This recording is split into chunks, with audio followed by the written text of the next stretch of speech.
Putus dari Gisela Anastasia, Rino Soedarjo ungkapkan hal ini selama pacaran.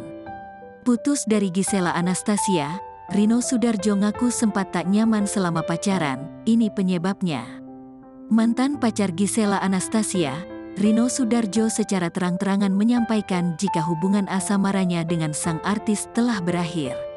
Rino Soedarjo kemudian mengungkapkan terkait fakta-fakta selama pacaran dengan perempuan yang akrab disapa Gisel itu.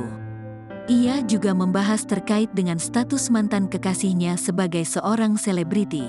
Alhasil, dirinya pun turut menjadi sorotan publik.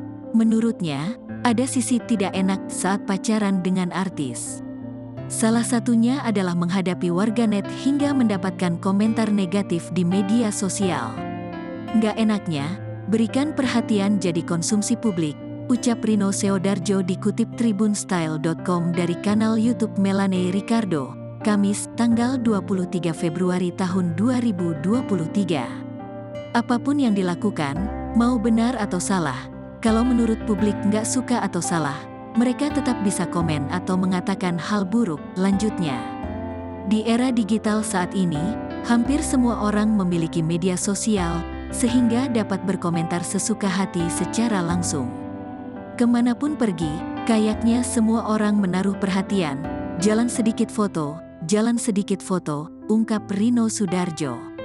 Ruang privasi Rino Soedarjo juga terbatas ketika berada di tempat umum. Ia memaklumi hal itu karena belum terbiasa. Setelah putus cinta, Rino Soedarjo memilih mengunfollow akun media sosial Gisela Anastasia.